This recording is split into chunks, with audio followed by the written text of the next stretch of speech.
प्रिय बच्चों, पिछले टर्म पर मैंने प्रक्षेप गति कराई थी, उसके न्यूमेरिकल्स कराए थे। आज मैं आपको कराने जा रहा हूं न्यूटन गति संबंधी नियम।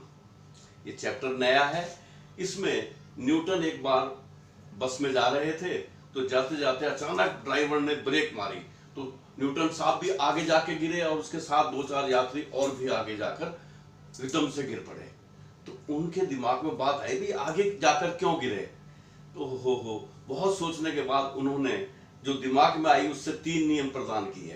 पहला कहा कि जो वस्तु गतिमान है वो गतिमान ही रहेगी, स्थिर है स्थिर रहेगी, गति की अवस्था में है तो गति की अवस्था करती रहेगी जब तक कि उस पर कोई बाह्य बल ना लगाया जाए। इस नियम को जड़त्व का नियम भी कहते हैं। ये पहला नियम है न्यूटन का। दूसरा कहा कि किसी वस्तु में जो संवेग परिवर्तन की दर है वो लगाए गए बल के बराबर होती है। अब यहां दो नए शब्द आए आपके सामने, बल और संवेग। बल कहते हैं बल वह क्रिया है जिससे किसी वस्तु में हम गति पैदा कर सकते हैं या चलती वस्तु को रोक सकते हैं, किसी चीज को धक्का दे सकते हैं, किसी चीज को खींच सकते हैं। पुश और पुल दो शब्द अंग्रेजी का आता है, पुश और पुल, खींचना या उसको रोकना। इस प्रकार ये जो क्रिया कर सकती है उस एक्शन का नाम है बल। बल वह क्रिया है जिससे हम किसी वस्तु में गति पैदा कर सकते हैं, किसी चीज को रोक सकते हैं, तो उसे बल कहते हैं। इसका मात्रक होता है न्यूटन। इसे F द्वारा प्रदर्शित करते हैं। संवेग, सहती और वेग, द्रव्यमान और वेग के गुणनफल को संवेग कहते हैं। इसे P द्वारा प्रदर्शित करते हैं। तो यहाँ दो सूत्र हो गए न्यूमेरिकल के लिए। अगर संवेग पूछता है तो P बराबर mv, आवेग पूछता है, आवेग बल और समय के गुणनफल को आवेग कहते हैं।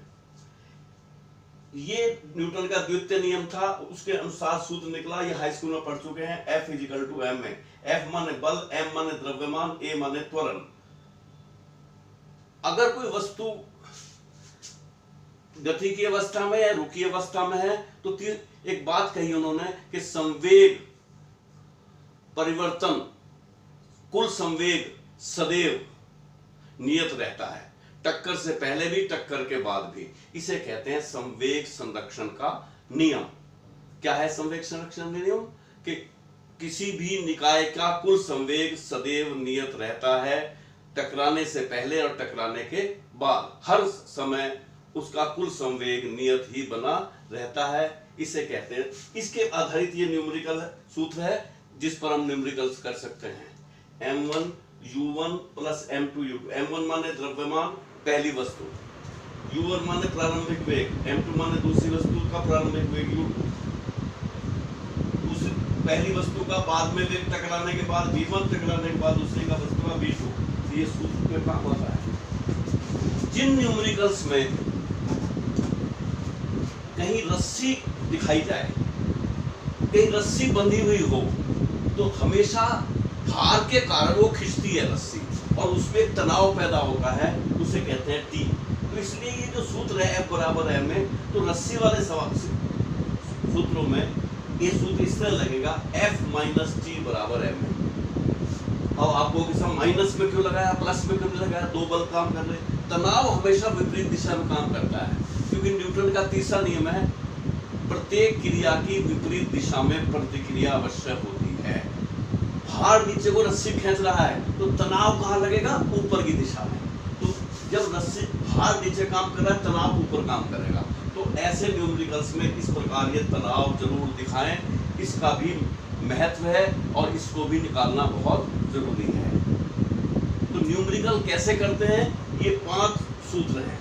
इन सूत्रों के आधार पर सारे न्यूमेरिकल्स करते हैं। मैं आपको आज 2 विशेष न्यूमेरिकल करा रहा हूं जो बोर्ड में बहुत दफा आए हैं, कंपटीशन में आए हैं, CBSE बोर्ड में भी आए हैं, यूपी बोर्ड में आए हैं। और इसी आधार पर न्यूमेरिकल आते हैं कि ये कोई मेज है, इस मेज पर 10 किलोग्राम का बांट रखा है, रस्सी के द्वारा इधर एक बांट लटका हुआ है, रस्सी के द्वारा इधर एक बांट लटका हुआ है। तो बताओ इस रस्सी पर कितना कितना तनाव पैदा हो रहा है।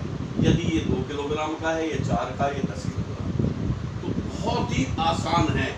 जितने बांट आपको दिखाई दें उतनी समीकरण बनेगी। याद कर लो, जितने भी पार्ट दिखाई देंगे उतनी समीकरण पड़ेगी।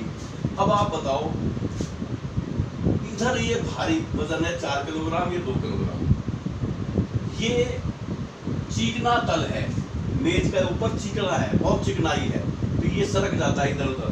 तो बताओ इधर को सरकेगा या इधर को सरकेगा?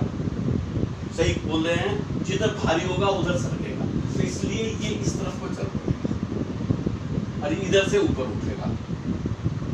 माना ए त्वरण से ये चल पड़ता है पूरा का पूरा सिस्टम, ये निकाय, ये पूरा का पूरा तीनों पार्ट इस प्रकार चल पड़ते हैं रस्सी के सहायता से, इधर झुकते चले जाते हैं, इधर से ऊपर को उठते चले जाते हैं।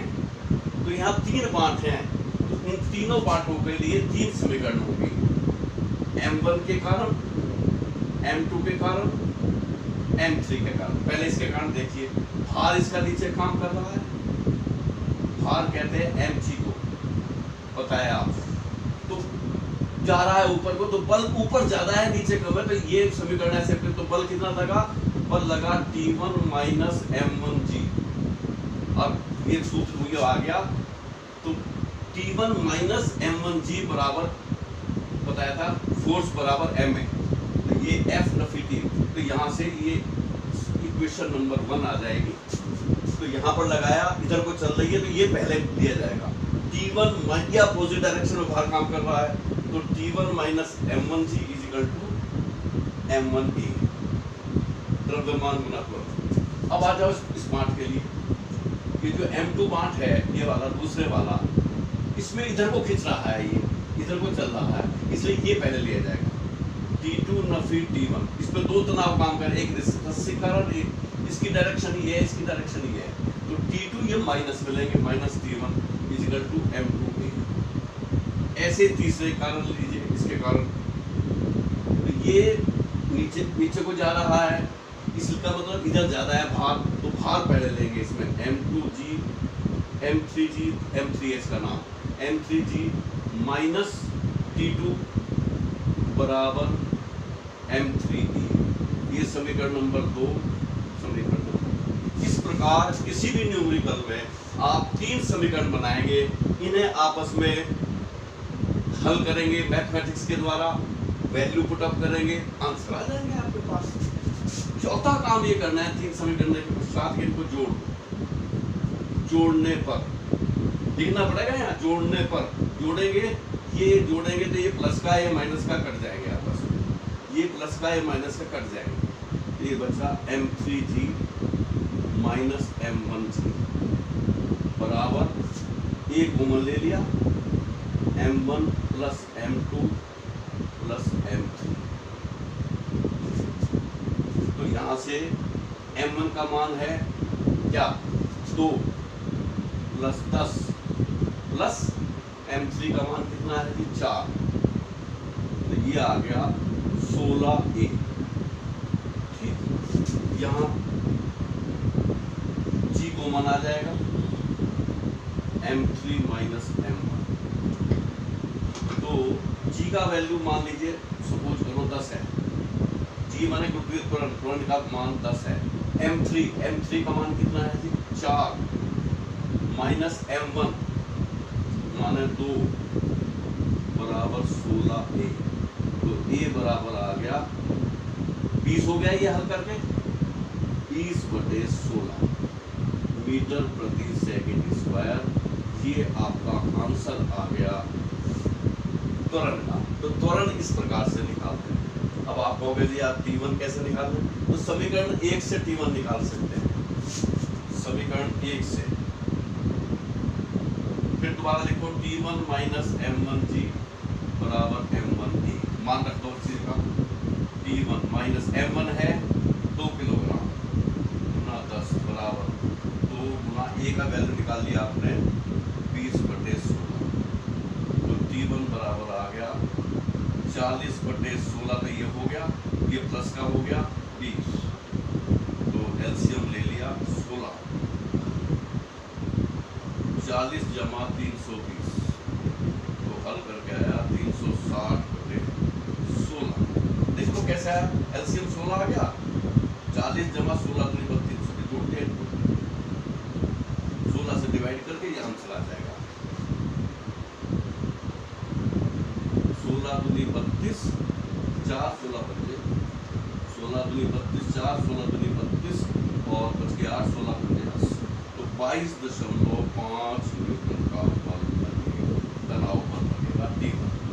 अब निकालना है T2, तो दूसरे भी कर ले, ये वाली T2 minus T1 is equal to M2A, इसमें वैल्यू पुट कर दो, ये आई 22.5 अभी निकाला है, इज इक्वल टू 10 किलोग्राम गुना त्वरण आया है जी हमारा 20/16, तो आंसर आ गया T2 इज इक्वल टू 200/16, तो ये हो गया प्लस 22.5। इसे घर में जाके हल कर लेना, अपने आप आ जाएगा आंसर। कैसे में बताओ 10, तो हल करेंगे इसे, तो हल करके एलसीएम देख लो, 16 से डिवाइड करो, 16 1 16 4 16 32 16 50, 12.5 आ गए, तो 22.5 और 12.5 22 और 12 34 34 35 आ गया आंसर। लो जी ये आ गया 35 न्यूटन जोड़ के, तो इस तरह से ये आंसर 3 आ गए। T1 का मान ये आ गया, T2 का मान ये आ गया और A का मान, तो त्वरण, तनाव बल थोड़ा बहुत और T2 तीनों आ गए। अब आपको मैं दूसरा न्यूमेरिकल करा रहा हूँ, जिससे आपके और पक्का हो जाए कि कैसे हम डायग्राम वाले न्यूमेरिकल्स करते हैं। ये 3 बात है, एक मेज पर रखे हैं, मेज बहुत चिकनी है, जरा सी रस्सी से कहते हैं कि तीनों ऐसे सरकते चले जाएंगे, बिल्कुल चिकना फर्श, जैसे चिकने फर्श पर चल पड़ती है कुछ चीज, जैसे बच्चा किसी गाड़ी को खींच रहा है, तो यहाँ वह F बल से खींच रहा है। ये पूछ रहा है सवाल में कि 2 रस्सी लगी हुई है बीच में, इस पार्ट के इस पार्ट के इस पार्ट के, और इस पार्ट को खींच रहा है F बल से। बताओ कितना तो त्वरण पैदा हो जाएगा जब खींचेंगे। एक तो पूछ रहा है त्वरण कितना होगा, दूसरा बल कितना होगा, तीसरा पूछा है तनाव T2 कितना होगा। यदि T1 बराबर 16 न्यूटन दिया है, जो पहली रस्सी में तनाव है 16 दिया है, तो बताओ इसमें कितना तनाव होगा। बिल्कुल सिंपल, पहले नंबर ये पार्ट है, इसमें लगाएंगे, दूसरे पार्ट में लगाएंगे, तीसरे पार्ट में लगाएंगे। पहले पार्ट इधर को बल लग रहा है, अपोजिट डायरेक्शन में T1 काम कर रहा है, तो F नफी T1 बराबर MA। ठीक, इस तरह से ये समीकरण, इसमें आ जाओ, इसमें इधर को T1 काम कर रहा है, इधर को T2, तो T1 माइनस T2। आप कहोगे साहब T2 पहले क्यों लिखा, T1 पहले क्यों लिखा? भाई किधर को चल रहा है, इधर को, तो इधर वाला फोर्स ज्यादा है, इसका मतलब T1 माइनस, ये अपोजिट डायरेक्शन में, तो T1 माइनस T2 बराबर M2A। अब इस पे आ जाओ, इधर को बल लग रहा है T2, इधर को कोई बल नहीं लग रहा, T2 माइनस 0 बराबर M1A। तो इस तरह से हमने समीकरण नंबर 1, 2 और 3, जितने भी चित्रों के क्वेश्चन हैं, इन सब में इस तरह से 3 समीकरण बना दिया करें, उन तीनों को आपस में सॉल्व कर लें, सॉल्व करके आंसर आ जाएगा। जरा वैल्यू पुट करते हैं, F नफी T1 की वैल्यू रखिए 16 बराबर M3 का मान है 2 किलोग्राम। एक काम करो, पहले जोड़ लो तीनों, जोड़ने पर ये तो कट जाएंगे, इधर रह जाएगा F बराबर, ये कॉमन आ जाएगा,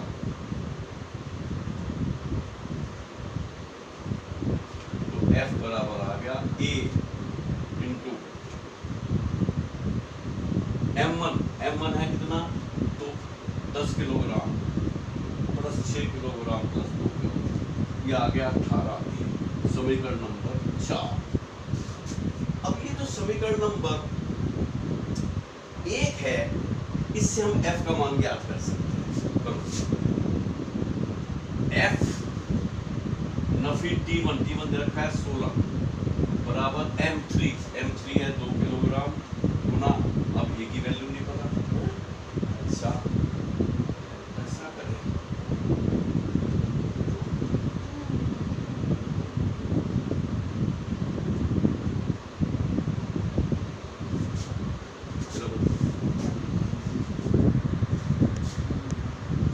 समीकरण 2 व 3 को जोड़ने पर दबा दिया। समीकरण 2 व 3 को जोड़ेंगे तो देखो जरा, ये कट गए T1, तो T1 ये T2 कट गए बराबर A into M2 minus M या प्लस M2 प्लस, दोनों को जोड़ दिया है। तो T1 दे रखा है 16, M2 है 6 और M1 है 10।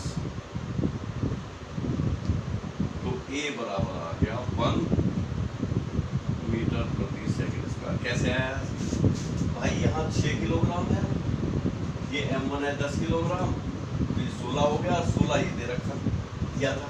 अब तनाव की तो 16/16 पर 1 आ गया। तो यहाँ से F बराबर आ गया 1 गुना 18, तो बराबर आ गया ये आपका 18 न्यूटन। ये F क्या है, तो फोर्स का फायदा। अब T2 कैसे निकालने, तो समीकरण 3 का फायदा उठा लो। समीकरण 3 से T2 बराबर M1A, M1 कितना है 10 किलोग्राम, ये कितना निकाला 1, तो T2 बराबर आ गया 10 न्यूटन। इस प्रकार आपने देखा कि चित्रों के जितने न्यूमेरिकल हैं उसमें जितने बांट दिखाई दें उतनी ही समीकरण बनेगी। उन समीकरणों को हल करके इस सूत्र का फायदा उठाएंगे, F नफी T बराबर M। सारे न्यूमेरिकल किताब में बहुत सारे दे रहे, मैंने आपके पास 10 न्यूमेरिकल भिजवाए हैं, उनमें भी चित्रों वाले प्रश्न हैं, वे भी आपने इस तरह से हल करने हैं। कुछ सवालों में डायरेक्ट सूत्र लग जाएंगे ये वाले, तो घर जाकर आप न्यूमेरिकल करेंगे। मेरा एक निवेदन है, जरा उस निवेदन को सुनो। बिना न्यूमेरिकल के गाड़ी नहीं चलती है। न्यूमेरिकल जितने अच्छी प्रकार से आप करेंगे उतना फिजिक्स का कंसेप्ट, उस सब्जेक्ट का कंसेप्ट, वो जो चैप्टर है उतना ही क्लियर हो जाएगा, उतना दिमाग की परतें खुलती चली जाएंगी। और जीवन में जिसने भी तरक्की की है, इंजीनियर बना है, डॉक्टर बना है, वो न्यूमेरिकल से ही जीता है। न्यूमेरिकल से जीतिए, न्यूमेरिकल करिए, और मेरा आशीर्वाद आपके साथ है। फिर भी कहीं कोई समझ में नहीं आता है तो हर समय मेरे फोन नंबर, आपके पास फोन नंबर है मेरा, मेरे फोन को बात करें। व्हाट्सएप पर अगर भेजते हैं तो कृपया मुझे फोन पर बता दें कि मैंने व्हाट्सएप पर ये क्वेश्चन भेजे जी, मेरे समझ में नहीं आ रहा, तो कृपया ये जरूर करें, मुझे फोन पे जरूर बता दें, नहीं तो व्हाट्सएप में पड़े रह जाएंगे वे, क्योंकि मैं कभी खोलता हूँ कभी नहीं खोलता, तो हो सकता है ऐसे ही पड़े रह जाएं। तो आप कृपया फोन करें, मुझे बता दें, मेरे से बेझिझक पूछा करें न्यूमेरिकल। धन्यवाद।